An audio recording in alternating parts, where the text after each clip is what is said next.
Hi everyone, study IQ के learning platform पे आप सबका स्वागत है। आज के लेक्चर में हम लोग उत्तर प्रदेश के नवंबर 2021 के करंट अफेयर का सेकेंड पार्ट कवर करेंगे। फर्स्ट पार्ट हम ऑलरेडी कर चुके हैं। मेरा नाम रवनीत कौर है। शुरू करते हैं आज के लेक्चर को। सबसे पहला क्वेश्चन है, रिसेंटली प्राइम मिनिस्टर के द्वारा एडवांस्ड इलेक्ट्रॉनिक वॉरफेयर सिस्टम शक्ति जो है उसे इंडियन नेवी को सौंपा गया है। किस जगह पे हमने ये advance electronic warfare system Indian navy को हैंड ओवर किया, ये आपको बताना है। इसका करेक्ट आंसर है झांसी में हमने ये सिस्टम जो है एडवांस डिफेंस सिस्टम इसको हैंड ओवर किया। क्योंकि इंडियन नेवी को हैंड ओवर किया गया है सो आपको क्लियर हो जाना चाहिए कि ये एक तरीके का कैपिटल वॉरशिप होगा नेवी का, जिसमें कि लेटेस्ट टेक्नोलॉजी को हम लोगों ने यूज किया हुआ है। एनिमीज के रडार को, मॉडर्न रडार को भी इवन ये वॉरशिप आइडेंटिफाई करके टारगेट कर सकता है। इसके अलावा झांसी फोर्ट में इसको हैंडओवर किया गया। 3 दिन का वहां पे रक्षा संपन्न पर्व जो था उसे सेलिब्रेट करते हुए इसको हैंडओवर किया गया। ये नेवी की इलेक्ट्रॉनिक इंटेलिजेंस कैपेबिलिटी को इंक्रीज करेगा, जैसे कि अर्ली तरीके से वार्न कर देना एनिमी अगर आसपास है या उसका शिप आसपास है, शिप डिफेंस सिस्टम को और भी ज्यादा स्ट्रांग बनाना, सर्विलेंस को और भी ज्यादा मजबूत बनाना, ये सारे फंक्शन जो हैं वो इस शक्ति के द्वारा किए जाएंगे।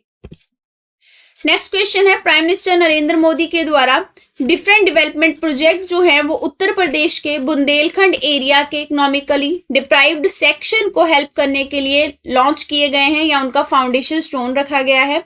टोटल कितने करोड़ के प्रोजेक्ट का फाउंडेशन स्टोन रखा गया है ताकि बुंदेलखंड की जो लोअर वर्ग की पॉपुलेशन है जो कि इकोनॉमिकली डिप्राइव्ड है उसको हम हेल्प करके ऊपर उठा सके। इसका करेक्ट आंसर है 3,425 करोड़ रुपए के टोटल प्रोजेक्ट जो हैं वो अब उत्तर प्रदेश के बुंदेलखंड एरिया में धीरे धीरे करके इम्प्लीमेंट किए जाएंगे। इनको अगर आप सेपरेट करके देखना चाहते हैं तो ध्यान रखेंगे कि 600 मेगावाट का ultra mega solar power park जो है वो झांसी में डेवलप करने की बात हो रही है।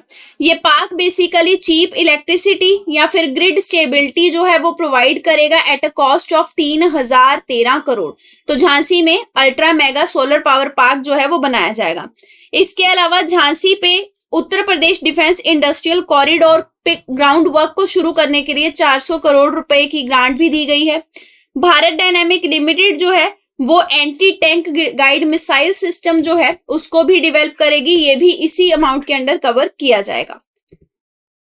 नेक्स्ट क्वेश्चन है, नेशनल कमीशन फॉर विमेन ने नेशनल लीगल सर्विस अथॉरिटी यानी कि नालसा के साथ मिलकर एक pan India legal awareness program for women launch किया। इस प्रोग्राम का नाम आपको ध्यान रखना है empowerment of women through legal awareness, यानी कि कानूनी चीजों के बारे में विमेन को अवेयर करके हम उन्हें कैसे एम्पावर कर सकते हैं इस बारे में चर्चा की गई या प्रोग्राम लॉन्च हुआ। किस जगह पे इस प्रोग्राम को लॉन्च किया गया है आपको ये बताना है। उत्तर प्रदेश के वाराणसी में आपका ये प्रोग्राम जो है विमेन एम्पावरमेंट के लिए इसको लॉन्च किया गया। अगर बात की जाए नेशनल कमीशन फॉर विमेन की तो 1992 का नेशनल कमीशन फॉर विमेन जो है वो फर्स्ट टाइम सेटअप किया गया था। एक्ट का नाम ध्यान रखेंगे, national Commission for women act था 1990। तो कई बार क्वेश्चन पूछा जाता है, एक्ट 1990 था, फर्स्ट कमीशन 1992 में बना और फर्स्ट कमीशन में जो चेयरपर्सन थी या फिर हेड थी वो थी जयंती पाठक। इनका भी नाम आप ध्यान रखेंगे। बात की जाए अगर नेशनल लीगल सर्विस अथॉरिटी यानी कि नालसा की, तो नालसा एक्ट 1987 बनाया गया है सरकार के द्वारा, जिसके तहत हम वीक सेक्शन ऑफ सोसाइटी को लीगल एड या फिर लीगल हेल्प कैसे प्रोवाइड कर सकते हैं उसके बारे में प्रोविजन दिए गए हैं। और अगर नेशनल कमीशन फॉर विमेन की बात की जाए कि कितने मेंबर बॉडी होती है, तो एक चेयरपर्सन होते हैं, 5 मेंबर्स होते हैं प्लस मेंबर सेक्रेटरी होते हैं। सेंट्रल गवर्नमेंट ही सारे मेंबर्स को नॉमिनेट करती है और चेयरपर्सन का भी अपॉइंटमेंट सेंट्रल गवर्नमेंट के द्वारा किया जाता है। ये सारी इंफॉर्मेशन जो है वो इसके रिगार्डिंग इंपॉर्टेंट है। विमेन को सेंसिटाइज किया जाएगा इस प्रोग्राम के तहत कि कौन कौन से लॉ या प्रोविजन उनके लिए दिए गए हैं हमारे इंडिया में और जिससे वो खुद को सशक्त कर सकती हैं। नेक्स्ट क्वेश्चन है, राष्ट्र रक्षा संपन्न पर्व रिसेंटली कौन से डिस्ट्रिक्ट में हेल्ड किया गया। मैंने अभी पीछे आपको एक्सप्लेनेशन करवाई एक क्वेश्चन की, उसमें मैंने आपको बताया कि ये जो आपका पर्व है ये झांसी में सेलिब्रेट किया गया, जिसमें बहुत सारे प्रोग्राम और इवन शक्ति का जो शिप एडवांस सिस्टम है INS को वो भी वहीं पे हैंड ओवर किया गया। नेक्स्ट क्वेश्चन है आपका बंटी एंड महाभोज बुक, ये दोनों किताबें किस ऑथर के द्वारा लिखी गई हैं? ये न्यूज में थी, वेरी इंपॉर्टेंट क्वेश्चन। तो इसका करेक्ट आंसर है मन्नू भंडारी जी की रचना है। इनका रिसेंटली देहांत हो चुका है। इनके बारे में अगर बात की जाए तो बहुत सारी किताबें इन्होंने 1950s और 1960s के इंडिया के पीरियड से बिलोंग करती हुई लिखी थी। इनके मोस्ट रिनॉन्ड हिंदी नॉवेल्स हैं ये आपका बंटी और महाभोज। इन्होंने बहुत सारे अवार्ड हासिल किए, जैसे कि दिल्ली का शिखर सम्मान, भारतीय भाषा परिषद, व्यास सम्मान भी इन्हें मिला है, राजस्थान संगीत नाटक अकेडमी से इन्हें अवार्ड मिला, उत्तर प्रदेश हिंदी संस्थान अवार्ड भी इन्हें दिया गया। सो इनको ध्यान रखेंगे, ये किताबें मे भी आपसे क्वेश्चन के फॉर्मेट में एग्जाम में पूछी जाएं क्योंकि फेमस थे ये। नेक्स्ट क्वेश्चन है national multi dimensional poverty index के बारे में। इसकी बेसलाइन रिपोर्ट तैयार की गई है। उत्तर प्रदेश का पॉवर्टी रेट कितने % है इस रिपोर्ट के हिसाब से, ये आपको बताना है। सो इसका करेक्ट आंसर है 37.79% पॉवर्टी रेट है उत्तर प्रदेश का। अगर इस इंडेक्स की बेसलाइन रिपोर्ट के बारे में डिटेल देखी जाए तो ये रिपोर्ट नीति आयोग के द्वारा डेवलप की गई है और 12 लाइन मिनिस्ट्रीज के द्वारा इसमें असिस्टेंस दिया गया। यूएनडीपी ने भी नीति आयोग को असिस्ट किया है और ऑक्सफोर्ड यूनिवर्सिटी के द्वारा भी इसमें असिस्टेंस दिया गया। Global multi dimensional poverty index होता है एक, जो कि यूनाइटेड नेशन डेवलपमेंट प्रोग्राम के द्वारा लॉन्च किया जाता है। इस इंडेक्स के हिसाब से इंडिया का जो रैंक है वो 66 है 2021 में। ये इंफॉर्मेशन भी आप ध्यान रख सकते हैं, ठीक है। और अगर हम अब यूपी की पर्टिकुलर पॉवर्टी रेट की बात करें तो 37.79% यूपी में पॉवर्टी रेट है। अगर नंबर वाइज देखा जाए तो सबसे ज्यादा पुअर जो हैं इस रिपोर्ट के हिसाब से वो बिहार में पाए जाते हैं। सेकंड नंबर पे सबसे ज्यादा पॉवर्टी झारखंड में है और थर्ड नंबर पे उत्तर प्रदेश है। सो नंबर वाइज अगर देखा जाए तो इस रिपोर्ट में यूपी थर्ड नंबर पे है पॉवर्टी के मामले में और पहले नंबर पे बिहार है। 12 इंडिकेटर्स हैं जिनको डिसाइड करके ये बेसलाइन रिपोर्ट तैयार की गई, जैसे कि देखा गया हेल्थ कैसी है, एजुकेशन कैसा है, स्टैंडर्ड ऑफ लिविंग कैसा है, न्यूट्रिशन कैसा है। ये सारे पैरामीटर्स को देखते हुए ये रिपोर्ट बनाएगी हर एक स्टेट की और फिर उसमें रैंकिंग दी गई और उत्तर प्रदेश की पॉवर्टी नियरली 40% यानी कि 37.79% है। Next question IPF smart policing index के बारे में है। 2021 का इंडेक्स था ये। उत्तर प्रदेश का इस पे कौन सा स्थान या फिर प्लेस रहा है ये आपको बताना है। तो इसका करेक्ट आंसर है उत्तर प्रदेश सेकंड लास्ट है, बिहार सबसे डाउन प्लेस में है। आईपीएफ स्मार्ट पुलिसिंग पहले आप समझेंगे है क्या। सो ध्यान रखेंगे ये इंडियन पुलिस फाउंडेशन है, इसकी फुल फॉर्म। ये एक थिंक टैंक है जिसके द्वारा ये इंडेक्स रिलीज किया गया। इसमें ये देखा गया कि पर्टिकुलर स्टेट में पुलिस कितनी ज्यादा सेंसिटिव है, कितनी इजीली एक्सेसिबल है, कितनी क्विक रिस्पांस करती है क्राइम होते हैं, तो ये सारे पैरामीटर्स पे डिसाइड किया गया, फिर इंडेक्स दिए गए। और बिहार में सबसे बुरा हाल है, यानी कि बिहार की पुलिस का जो देखा गया है अटेंशन सिस्टम या फिर एक्सेसिबिलिटी वो बहुत लो है। फिर सेकंड लास्ट यूपी है, यानी कि उत्तर प्रदेश की भी पुलिस इनफ स्मार्ट नहीं पाई गई है इस इंडेक्स के हिसाब से। और अगर इस तरीके से पूछा जाए कि टॉप स्टेट कौन सा है जिसकी पुलिस सबसे ज्यादा स्मार्ट पाई गई है, तो उसका आंसर होगा आंध्र प्रदेश। तो ये सारी इंफॉर्मेशन जो है वो आपको ध्यान रखनी है। नेक्स्ट क्वेश्चन है इंडिया के फर्स्ट फूड म्यूजियम के बारे में। आपको करेक्ट स्टेटमेंट फाइंड आउट करना है इस फूड म्यूजियम के बारे में। पहली स्टेटमेंट है इसको गोरखपुर डिस्ट्रिक्ट ऑफ उत्तर प्रदेश में लॉन्च किया गया। सेकंड है इसको फूड कॉर्पोरेशन ऑफ इंडिया के द्वारा एस्टेब्लिश किया गया है। सो इसमें आपका जो करेक्ट आंसर है वो है ऑप्शन नंबर 2 ओनली। फर्स्ट आपका इनकरेक्ट है क्योंकि आपका ये जो फर्स्ट फूड म्यूजियम है इंडिया का, इसको तंजौर यानी कि तमिलनाडु में लॉन्च किया गया है।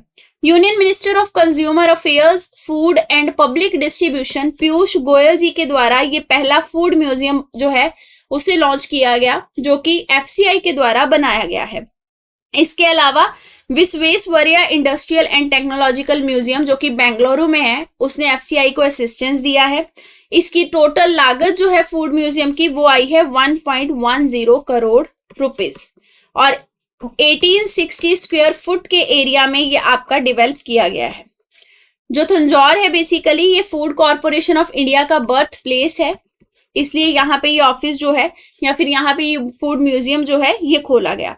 अब म्यूजियम में दिखाया क्या जाएगा, म्यूजियम में दिखाया जाएगा कि किस तरीके से अर्ली मैन हंटिंग पे सरवाइव करते थे और नोमैडिक हंटर से लेके हमने किस तरीके से आज की सिविलाइजेशन को डेवलप किया है। धीरे धीरे एग्रीकल्चर करना सीखा, धीरे धीरे ग्रेन के स्टोरेज मेथड सीखे और आज ग्लोबल लेवल पे फूड डिस्ट्रीब्यूशन और हर चीज जो है एक्सपोर्ट ये सब सीखा। सो किस तरीके से इवॉल्व हुआ है फूड का पैरामीटर, इसको इस फूड म्यूजियम में शोकेस किया जाएगा।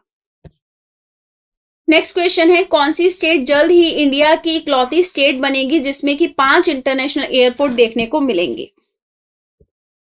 करेक्ट आंसर है उत्तर प्रदेश और ये क्वेश्चन बहुत ही ज्यादा इंपॉर्टेंट है।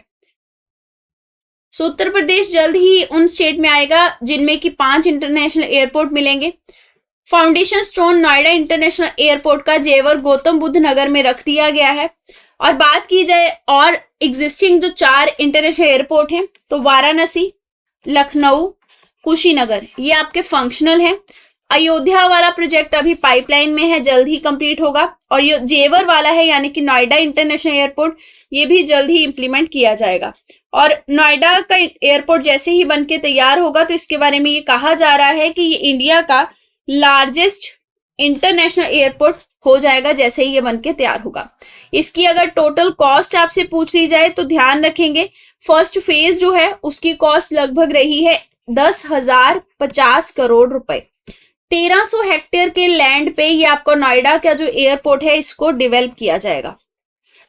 लगभग 1.2 करोड़ पैसेंजर को ये सर्व करेगा और इसका कंप्लीशन ईयर क्या है 2024। कौन सी एजेंसी इसको एग्जीक्यूट कर रही है तो international bidder Zurich airport international agency जो कि जर्मनी की है वो इसको एग्जीक्यूट कर रही है। ये नॉर्दर्न इंडिया के लिए लॉजिस्टिक गेटवे साबित होगा।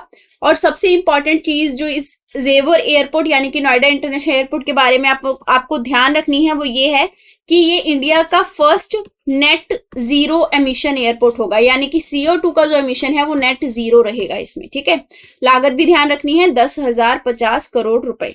ये सारी इंफॉर्मेशन आपके लिए बहुत ज्यादा इंपॉर्टेंट है। नेक्स्ट क्वेश्चन है, गवर्नमेंट ने भारत डायनामिक प्लांट का फाउंडेशन स्टोन कौन से डिस्ट्रिक्ट में उत्तर प्रदेश के रखा है ये आपको बताना है। सो इसका करेक्ट आंसर झांसी है, क्योंकि प्राइम मिनिस्टर ने झांसी में विजिट किया तो बहुत सारे प्रोजेक्ट का फाउंडेशन स्टोन रखा गया। लेकिन आपको ध्यान रखना है कि किसके द्वारा रखा गया, तो भारत डायनामिक प्लांट के द्वारा। ठीक है, भारत डायनामिक प्लांट का रखा गया है, ये ध्यान रखना है। और मैंने आपको पहले बताया कि पूर्वांचल एक्सप्रेस वे जो है उसका इनॉग्रेशन सुल्तानपुर में किया गया, ये आपको मैं पिछले पार्ट में करंट अफेयर में बता चुकी हूँ। भूमि पूजन Bharat dynamic missile manufacturing plant का झांसी पे डिफेंस कॉरिडोर में रखा गया जिसकी लागत रहेगी 400 करोड़ रुपए। और जेवर इंटरनेशनल एयरपोर्ट का फाउंडेशन स्टोन रखा गया, इसके बारे में हम ऑलरेडी स्टडी कर चुके हैं। सो 400 करोड़ इसकी लागत रहेगी, ये आपको ध्यान रखना है। और यहाँ पे बिल्ड क्या किया जाएगा, मिसाइल मैन्युफैक्चरिंग प्लांट है, basically anti tank guided missile जो है उनको मैन्युफैक्चर यहाँ पे किया जाएगा।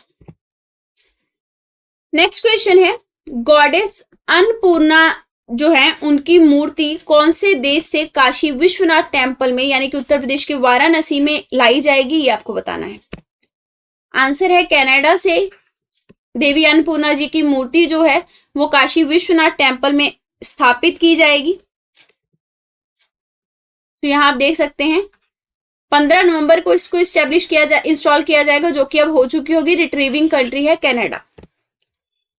नेक्स्ट क्वेश्चन है, recently prime minister Narendra Modi ji के द्वारा national cadet corps alumni association कहां पे लॉन्च की गई है। अगेन इसका आंसर झांसी है, बिकॉज झांसी में उनका विजिट था, तो यहाँ पे इसको लॉन्च किया गया। 193rd बर्थ एनिवर्सरी महारानी लक्ष्मीबाई जी की 19 नवंबर को हमने सेलिब्रेट की, जिसके मौके पे प्राइम मिनिस्टर जी ने झांसी को विजिट किया और वहां पे डिफरेंट प्रोजेक्ट्स जो थे उनका फाउंडेशन स्टोन रखा। 8 स्कीम्स जो हैं वो यहाँ पे आके इनके द्वारा लॉन्च की गई हैं। नेक्स्ट क्वेश्चन जीका वायरस के बारे में है। जीका वायरस का जो पहला केस है वो यूपी में कौन से साल में रिपोर्ट किया गया था। करेक्ट आंसर है 2021 में पहला केस उत्तर प्रदेश में रिपोर्ट किया गया था। हेल्थ डिपार्टमेंट जो है उत्तर प्रदेश गवर्नमेंट का वो डोर टू डोर कैंपेन चला रहा है, सैनिटाइजेशन की इंपॉर्टेंस बता रहा है, ताकि इस जीका वायरस डिसीज के स्प्रेड को हम कंट्रोल कर सकें। Zika virus basically Aedes aegypti mosquito जो है आपका उसके द्वारा होता है। और ध्यान रखेंगे प्रेगनेंसी के दौरान मदर से फीटस को ये ट्रांसफर हो सकता है। इवन सेक्सुअल कांटेक्ट से भी ये डिसीज जो है वो ट्रांसफर होती है। ब्लड और प्रोडक्ट बेसिस जो हैं उनसे भी ये ट्रांसफर होती है। और इसके अलावा ये डिसीज ऑर्गन ट्रांसप्लांटेशन से भी ट्रांसफर होती है। सो ये इसके ट्रांसमिशन के कुछ मेथड्स हैं जो कि आपको ध्यान रखने हैं। कोई भी मेडिसिन या कोई वैक्सीन अभी अवेलेबल नहीं है जो कि जीका को ट्रीट कर सके। सो रिहाइड्रेशन रखना और फीवर और पेन को लगातार दवाई खा के उतारते रहना, यही इसका एक वो है मात्र उपचार। और आपको इसको जल्दी डायग्नोस करना होता है, ये भी बहुत ज्यादा जरूरी है। जीका वायरस प्रेगनेंसी के टाइम में जब हो जाता है तो बेबीज को होने का चांस जो है न्यूली बॉर्न बेबी को वो हाई होता है। और अगर न्यूली बॉर्न बेबी को ये हो जाता है तो ये माइक्रोसेफेली की बीमारी जो है वो लेके आता है, यानी कि उनका जो दिमाग है वो बहुत बड़ा हो जाता है, उस पर इफेक्ट करता है। नेक्स्ट क्वेश्चन है, नवंबर 2021 से कैटल फेयर इंडिया के रिलीजियस और हिस्टोरिकल प्लेस बटेश्वर में स्टार्ट किया जाएगा। किस डिस्ट्रिक्ट में ये कैटल फेयर हो रहा है ये आपको बताना है। अगर आपको ये पता है कि बटेश्वर कौन से डिस्ट्रिक्ट में है सो आप इसका आंसर आराम से करेंगे। करेक्ट आंसर है आगरा में ये फेयर जो है ये आपका कंडक्ट होगा on the bank of river Yamuna. ये एक इंपॉर्टेंट स्पिरिचुअल और कल्चरल सेंटर है इंडिया का। यमुना और शौरीपुर के किनारे पे 101 शिव टेम्पल हैं, जिस जगह पे ये कैटल फेयर जो है वो मंथ ऑफ कार्तिक में ऑर्गेनाइज किया जाता है। 3 फेजेस में ये आपका कैटल फेयर जो होगा वो कंडक्ट किया जाएगा। नेक्स्ट क्वेश्चन है ट्रांसपेरेंट कंपोजिट सिलेंडर के बारे में। ये कितने लेयर का सिलेंडर होता है ये आपको बताना है। इसमें ब्लो मोल्डेड इनर लाइनर जो है वो लगा होता है और इसके अलावा पॉलीमर फाइबर का जो ग्लास है उसकी कॉम्पोजिट लेयर भी लगी होती है। सो ये आपका बेसिकली 3 लेयर का सिलेंडर है। चीफ मिनिस्टर योगी आदित्यनाथ जी के द्वारा ट्रांसपेरेंट कॉम्पोजिट सिलेंडर जो है इसको लॉन्च किया गया। इसको मैन्युफैक्चर किया गया है IOCL के द्वारा। इंडेन का प्लान है धीरे धीरे door to door campaign conduct करके इन सिलेंडर्स को प्रोवाइड करना लखनऊ में, गोरखपुर में, वाराणसी में, प्रयागराज में और कानपुर में। और सिलेंडर बहुत ही लाइट वेट है, बहुत रस्ट प्रूफ है। फायर के केस में ये एक्सप्लोड नहीं होगा, सो घरों में सेफ्टी से आप इसे यूज कर सकते हैं। नेक्स्ट क्वेश्चन है पब्लिक अफेयर्स इंडेक्स के बारे में। पब्लिक अफेयर इंडेक्स रैंकिंग के लिए कितने पिलर्स ऑफ गवर्नेंस को यूज करता है ये आपको बताना है। डिफरेंट स्टेट को ये रैंकिंग देता है कि वहां पे पब्लिक डीलिंग कैसी है, कैसे गवर्नेंस की जाती है और लोगों का गवर्नमेंट के साथ इंटरेक्शन कैसा है। सो कितने पिलर ऑफ गवर्नेंस को हम टेस्टिफाई करते हैं इसमें। करेक्ट आंसर है आपका 3 आपके इसमें पिलर जो है बेसिकली वो यूज किए जाते हैं। वो 3 पिलर हैं, ग्रोथ, इक्विटी एंड सस्टेनेबिलिटी। और ध्यान रखेंगे इसका मतलब ग्रोथ देखी जाती है पर्टिकुलर स्टेट की, इक्विटी यानी कि किस तरीके से डिस्ट्रीब्यूशन ऑफ रिसोर्सेज हो रहा है, सस्टेनेबिलिटी यानी कि इन्वायरमेंट के फैक्टर को और डिफरेंट स्टेक होल्डर्स के इंटरेस्ट को कैसे टेकन केयर किया जाता है। अब बात करते हैं उत्तर प्रदेश की। इस इंडेक्स में क्या प्लेस रहा है उत्तर प्रदेश का। सो उत्तर प्रदेश बड़े स्टेट्स की कैटेगरी में पब्लिक अफेयर इंडेक्स 2021 में आखिरी स्थान पे रहा है। ये public affair index Bangalore based एक थिंक टैंक है, पब्लिक अफेयर सेंटर, उसके द्वारा रिलीज किया जाता है। अब उत्तर प्रदेश का अगर आपसे स्कोर पूछा जाए पब्लिक अफेयर इंडेक्स में तो ध्यान रखेंगे उत्तर प्रदेश का स्कोर है -1.418 points. Next question Uttar Pradesh मातृभूमि योजना के बारे में है। इसके तहत स्टेट गवर्नमेंट के द्वारा कितनी ग्रांट कितने % दी जाएगी ये आपको बताना है। सबसे पहले आप ये समझ लीजिए कि ये योजना है क्या। सो इस स्कीम के तहत सिटीजन जो है वो डायरेक्टली डेवलपमेंट में अपना कंट्रीब्यूशन कर सकते हैं।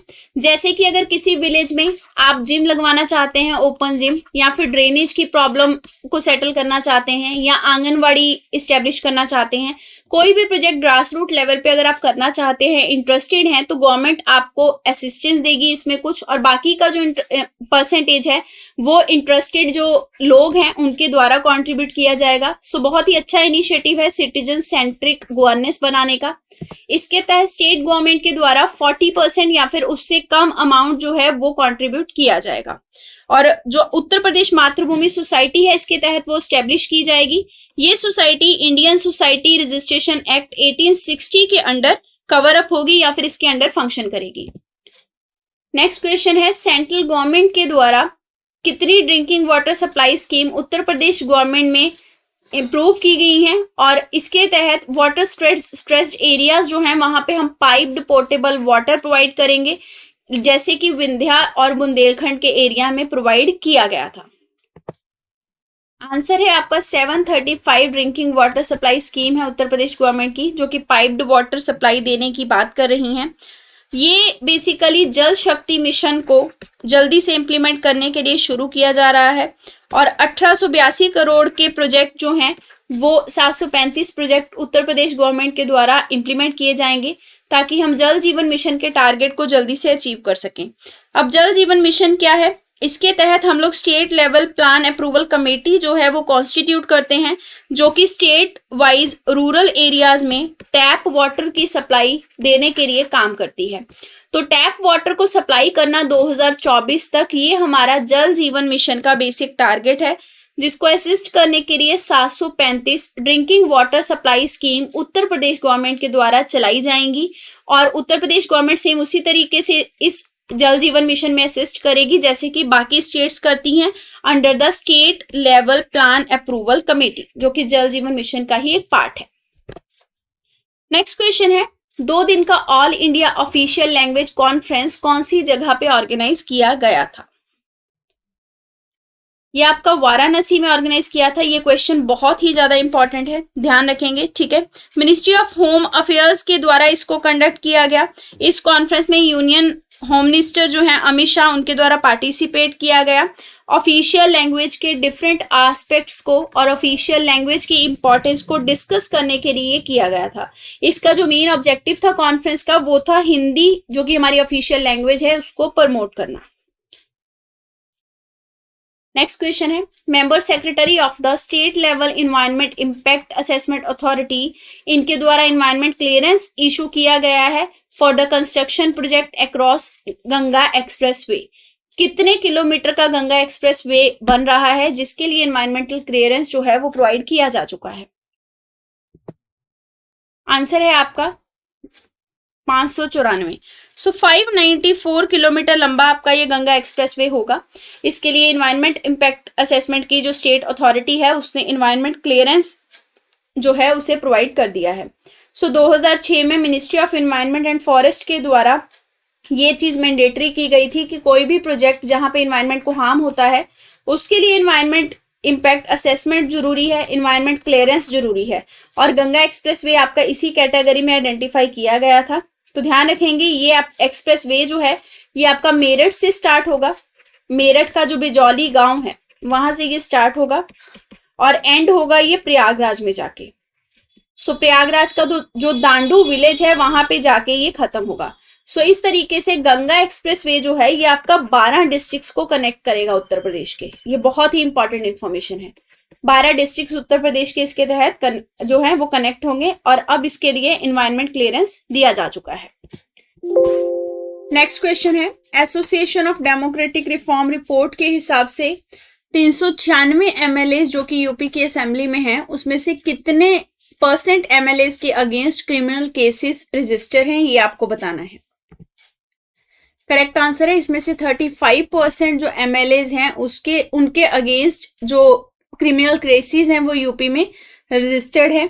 और अगर काउंट में देखा जाए तो 140 एमएलए के अगेंस्ट में क्रिमिनल केसेस हैं और 106 ऐसे एमएलए हैं इसमें जिनके अगेंस्ट सीरियस क्रिमिनल केसेस जो हैं वो फाइल किए गए हैं।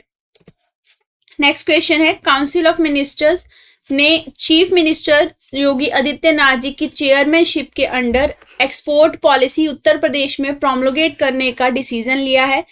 तो आपको साल बताना है जिसके लिए ये एक्सपोर्ट पॉलिसी जो है ये फॉर्म की जाएगी। आंसर है 2020 से लेके 2025, यानी कि 5 साल के लिए ये पॉलिसी जो है ये वर्क करेगी। और handicraft, agriculture and processed food products, engineering goods, leather products, defence product, service sector, education और भी बहुत सारे सेक्टर्स का जो एक्सपोर्ट ग्रोथ है उसको इंक्रीज करने के लिए इस पॉलिसी का मेन टारगेट या फोकस रहेगा। नेक्स्ट क्वेश्चन है international young mountaineer Nitish Kumar Singh ji के बारे में। बहुत ही इंपॉर्टेंट क्वेश्चन है, आपको बताना है ये उत्तर प्रदेश के कौन से डिस्ट्रिक्ट से आते हैं। ध्यान रखेंगे इनके द्वारा माउंट पितालसू जो है उसको स्केल किया गया, यानी कि उस पे तिरंगा जो है चढ़ाई करके फहराया गया। सो इसलिए इंपॉर्टेंट है। और ये आपके उत्तर प्रदेश के गोरखपुर डिस्ट्रिक्ट से हैं, ठीक है। और अगर बात की जाए माउंट पितालसू की तो ये मनाली में लोकेटेड है, हिमाचल प्रदेश में, जिसको कि इन्होंने स्केल किया। इन्होंने माउंट पितालसू पे स्केल करना 24 नवंबर को शुरू किया था। दिल्ली की एक ऑर्गेनाइजेशन है सहयोग केयर फॉर यू, उनके साथ एसोसिएट होकर इन्होंने ये स्केलिंग जो थी उसे पूरा किया। इसके अलावा ध्यान रखेंगे ये नीतीश कुमार सिंह जी जो हैं 2 इंटरनेशनल कॉन्टिनेंट्स की जो पीक्स हैं उन पे भी स्केलिंग कर चुके हैं। एक है माउंट किलिमंजारो जो कि हाईएस्ट पीक है अफ्रीका कॉन्टिनेंट की, फिर दूसरी है माउंट एल्ब्रस जो कि यूरोप कॉन्टिनेंट की हाईएस्ट पीक है। सो इन दोनों को भी ये स्केल कर चुके हैं। नेक्स्ट क्वेश्चन है Nawab Wajid Ali Shah zoological garden news में था, कौन से डिस्ट्रिक्ट में लोकेटेड है उत्तर प्रदेश के, ये आपको बताना है। आंसर है ये उत्तर प्रदेश के लखनऊ डिस्ट्रिक्ट में लोकेटेड है। ये न्यूज में क्यों था, क्योंकि 100 साल इसको इस्टेब्लिश हुए हो चुके हैं। सो जो भी इस जूलॉजिकल पार्क की अचीवमेंट रही है 100 ईयर्स में उसे सेलिब्रेट किया गया। यहाँ पे एक बुक भी उत्तर प्रदेश चीफ मिनिस्टर के द्वारा रिलीज की गई 100 साल पूरे होने की खुशी में, जिसका नाम था चित्राओ में चिड़ियाघर। सो चित्राओं में चिड़ियाघर अगर पूछा जाए कहाँ रिलीज हुई तो लखनऊ में ये बुक रिलीज हुई। और ऐसा पूछा ये क्या है तो ये एक बुक है, ठीक है। इसमें वाइल्ड लाइफ कंजर्वेशन को लेके किस तरीके से वाजिद अली शाह जूलॉजिकल गार्डन के डायरेक्टर्स ने काम किया उसके बारे में लिखा गया है। 2 जूलॉजिकल पार्क जो हैं वो स्टेट में पिछले 70 साल में बनाए गए हैं, 1947 से लेके 2017 तक। एक आपका गोरखपुर में स्टैब्लिश है और ये वाला जो है ये मिडल ऑफ लखनऊ में स्टैब्लिश है। यहाँ पे गैलरी भी बनाई गई है फॉर द विजुअली इम्पेयर्ड, जिन्हें दिखाई नहीं देता ध्यान से, उनके लिए भी एंटरटेनमेंट पर्पस के लिए यहाँ पे प्रावधान है। इसी के साथ ये लेक्चर खत्म होता है। अगर आपकी कोई क्वेरी है तो आप इन कॉन्टेक्ट नंबर्स पे कॉन्टेक्ट कर सकते हैं। पढ़ते रहिए। All the best. Thank you very much.